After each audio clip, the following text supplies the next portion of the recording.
Sinner's about to win the French Open in 4 sets. Let's go. This is incredible.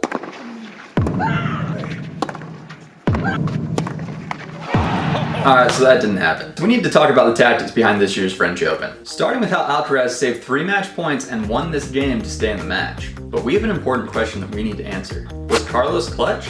Or did Sinner let it slip? To try and answer that question, I want to look at these points through the lens of one rule. And that is what I call the law of long lines. This basically says that you're more likely to make the shot when you aim into the longer part of the court, which is usually cross court. If you compare a cross-court shot with a down-the-line shot, you have a few more feet of court space when you hit diagonally. Therefore, hitting cross-court is usually considered a safer bet. Hitting line is often considered to be more aggressive. However, it does require you to aim your shot into the shorter area of the court, so it's a little more risky. So we're going to split the court in half and evaluate the shot selection based on this rule. But first, do me a favor and hit that subscribe button so I can bring you more tennis tactics. First, let's look at the point that set up the 3 championship points. Remember, Alcaraz is serving this game, and as we watch this point, we see that Sinner hits every single ball cross court. He's playing pretty hard and fast redirect style tennis, but each time he hits, he's aiming cross. On the other hand, Alcaraz is changing direction of the ball aggressively, and he hits every ball line. This point ends with Carlos missing long, which is not that surprising when you consider the law of long lines that we just talked about. But let's see what patterns emerge next. Point 1. In this point, it is now Carlos that hits every single ball cross court.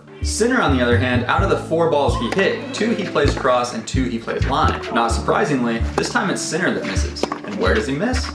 Long. Let's look at why he chose to play line here though. The first time he aims line, the court is set up like this. Notice that Alcaraz is literally at the sideline. Sinner is positioned much closer to the middle of the court. So Sinner changes direction of the ball here to force Carlos to cover the open court.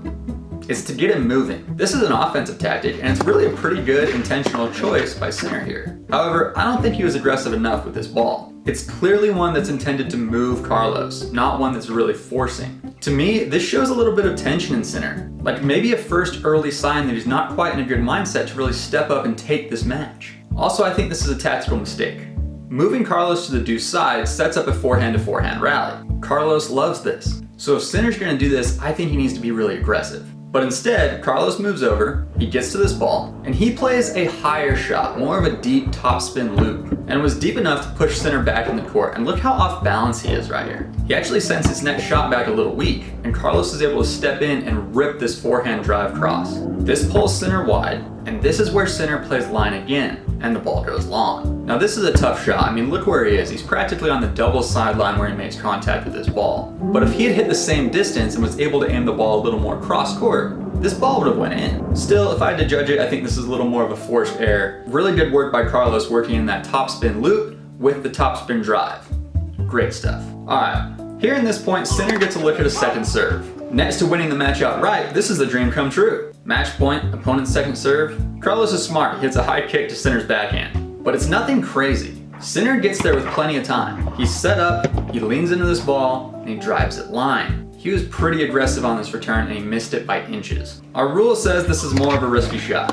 This wasn't the worst time to take that risk. I felt like he was really set up, he was over his feet, he was swinging across his body, but maybe he was just a little too aggressive. Was that conservative backhand from last point haunting him? I don't know. Alright, championship point number 3. Here, Carlos is the first to change direction of the ball by hitting line. Sinner plays a cross-court return and hits a really strong forehand cross-court on his first ball. If you ask me, he won the opening exchange here. I think he played it better than Carlos. He played a high percentage and aggressive, and it gets Carlos a little off balance. It reminds me of the situation in championship point 1. Just reverse the roles. This time Carlos had now changed direction, but doesn't quite do enough with the down line ball. So Sinner is able to step in and rip this cross-court drive. But in championship point 1, we saw Sinner gets on the run and he hits a hard, flat, down the line ball. This time, Carlos gets on the run.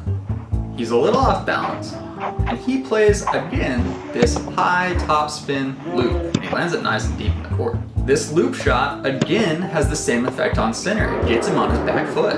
And here, he aims line and misses in the net this time. After Sinner had a clear tactical advantage in this point, the Alcaraz loop again causes Sinner some trouble. Okay, now the game score is level, just for a moment before Carlos hits an ace. That's clutch. We see here almost a little bit of a release from Carlos. Down championship points, he was a little more conservative, a little more high percentage. Here, he starts to up the aggression. And this continues in point 5. Advantage for Carlos.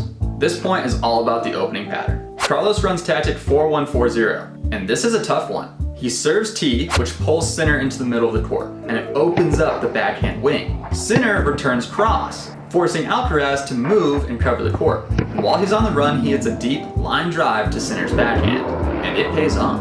Very aggressive tactic, very difficult to pull off. Also, very different than the last few points that Carlos has played. Notice the change up there, and it definitely caught Sinner off guard. He was guarding the higher percentage cross-court target, which Alcaraz had been playing the last few points. Through his comeback, we see that he was really favoring that target, and then he mixes it up. And that's tough to handle when your opponent switches it up, pulls off something low percentage, and then you get burned. That's a tough thing to deal with on the court. So, what's my take on this moment in the match? Well, Sinner watched his 3 championship points disappear, and you gotta give him credit for playing some amazing tennis after that. As he lost this game and eventually the set, he stayed really checked in and kept producing incredible tennis. There's a lot to learn from these players' tactics and in how they handle the ups and downs in the match. Overall, when Carlos was down, notice how he shifted to a very cross-court dominant strategy. Also notice that the tactic that was most effective for him was not hitting harder. It was that high topspin loop.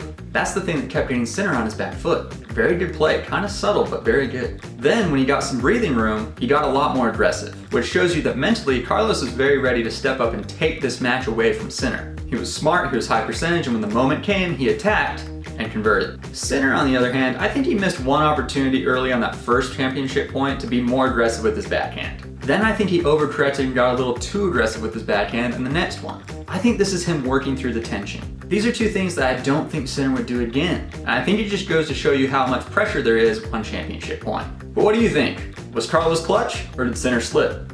Let me know what you think in the comments. Okay, if you want to learn more tennis tactics, I'm back to dropping a bunch of free content here on YouTube. So I'd really appreciate it if you'd go ahead and like this video, subscribe to my channel, and maybe even hit that notification bell. And if you want even more of these kind of analysis, head on over to my website, tennistactics.com. There you can sign up for my newsletter and get updates on my book that's coming out soon that will break down my entire tennis tactics system. Until then, hit your targets.